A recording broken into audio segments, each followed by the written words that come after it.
తెలుగు సినీ ఇండస్ట్రీలో మెగాస్టార్ చిరంజీవికి ఎంతటి ప్రజాదరణ ఉందో మాటల్లో చెప్పాల్సిన అవసరం లేదు.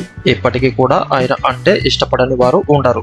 అంతేకాక ఎవరి సపోర్ట్ లేకుండా స్వయం కృషితో పైకి వచ్చిన చిరంజీవి అంటే ఇండస్ట్రీలో ప్రతి ఒక్కరికి అభిమానమే. అయితే మెగాస్టార్ చిరంజీవి కూడా ఎన్నో రకాల పాత్రలతో తన అభిమానులను ఆకట్టుకుంటూనే ఉన్నారు. ఇప్పటికీ కూడా పలు రకాల సినిమాలు చేస్తూ అభిమానులను ఎంటర్టైన్ చేస్తున్నారు. ఇప్పుడు కొడుకు రామ్ చరణ్ తో పాటు పోటీ పడుతూ సినిమాలు తీస్తూ వస్తున్నారు. అందుకే చిరంజీవి అంటే ప్రతి ఒక్కరికి ఎంతగానో అభిమానం. ఆయన స్వయం కృషి చూసిన వారు ఎవరైనా చేతులెత్తి దండం పెట్టాల్సిందే.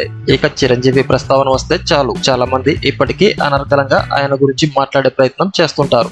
అంతేకాకుండా నేటి కాలంలో ఎంతో మంది నటీ నటులకు ఇండస్ట్రీలోకి రావాలనుకునే వారికి ఆయన ఆదర్శం అనే చెప్పాలి. ఇకపోతే తాజాగా చిరంజీవి విజయ్ దేవరకొండతో కలిసి ఫ్యామిలీ స్టార్ మూవీ రిలీజ్ సందర్భంగా ఓ ఇంటర్వ్యూలో మాట్లాడటం జరిగింది. ఇక ఈ కార్యక్రమానికి పెద్ద సంఖ్యలో సినీ ప్రముఖులు, పలువురు సెలబ్రిటీలు హాజరవడం జరిగింది. ఇక ఈ కార్యక్రమంలో భాగంగా చిరంజీవి మరియు విజయ్ దేవరకొండల మధ్య సంభాషణలు చాలా అద్భుతంగా అనిపించాయి. ఈ క్రమంలోనే విజయ్ దేవరకొండ చిరంజీవితో మాట్లాడుతూ, మీరు ఎలాంటి సపోర్ట్ లేకుండా స్వయం కృషితో ఎదిగిన వ్యక్తి, కానీ చాలా సందర్భాల్లో తలరాత జాతకాల గురించి మనం ఎక్కువ సార్లు వింటూ ఉంటాం. మరి దీనిపై మీ అభిప్రాయాలు ఏమిటి అని చిరంజీవిని అడగ్గా, దానికి చిరంజీవి సమాధానం ఇస్తూ, జాతకాలు, చేతిరాతలు, తలరాతలను నేను అస్సలు నమ్మను.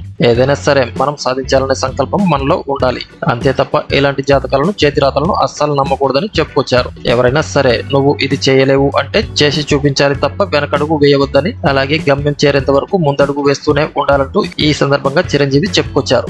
దొంగ స్వామీజీల మాటలు నమ్మి అది చేస్తాం ఇది చేస్తామని మూర్ఖంగా ప్రవర్తించకుండా మీకు కావాల్సిన దానికోసం కష్టపడి పని చేయండి, కృషితో ముందుకు వెళ్ళండి అని ఈ సందర్భంగా చిరంజీవి చెప్పుకొచ్చారు. దీంతో ప్రస్తుతం చిరంజీవి చేసిన వ్యాఖ్యలు సోషల్ మీడియాలో పెద్ద ఎత్తున వైరల్ గా మారాయి. ఇక ఈ మాటలు ప్రముఖ ఆస్ట్రాలజిస్ట్ వేణుస్వామికి కాస్త గట్టిగానే కనెక్ట్ అయ్యేలా ఉన్నాయని పలువురు అభిమానులు కామెంట్ చేస్తున్నారు. గతంలో వేణుస్వామి ప్రభాస్ గురించి మాట్లాడుతూ, ప్రభాస్ జాతకం ప్రకారం ఆయన జీవితంలో చూడాల్సిన హైప్ చూసేశారని, ఇక ఆయన కెరీర్ కష్టమేనని, ప్రభాస్ తో సినిమాలు చేసే నిర్మాతలు జాతకాలు చూపించుకోవాల్సిందేనని హెచ్చరించారు. అయితే వేణుస్వామి జాతకం చెప్పిన తర్వాత ఆది పురుష్ లాంటి డిజాస్టర్ చూశారు ప్రభాస్. దీంతో వేణుస్వామి చెప్పింది కరెక్టేనని కొంతమంది వాదించారు కూడా.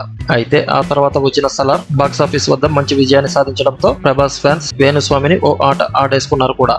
ఈ క్రమంలోనే చిరంజీవి వేణుస్వామి గురించి చెప్పకుండానే అతనికి మంచి కౌంటర్ వేశాడు అంటూ అభిమానులు కామెంట్ చేస్తున్నారు. దొంగ స్వామీజీల దొంగ జాతకాల గురించి చిరంజీవి చేసిన కామెంట్స్ పై మీ అభిప్రాయాలను ఇక్కడ కామెంట్స్ రూపంలో తెలియజేయండి ఫ్రెండ్స్. ఈ వీడియో కనుక మీకు నచ్చినట్లయితే లైక్ చేయండి, కామెంట్ చేయండి, షేర్ చేయండి. అలాగే ఇటువంటి మరిన్ని అప్డేట్స్ కోసం మన ఛానల్ ని సబ్స్క్రైబ్ చేసుకోవడం మర్చిపోకండి.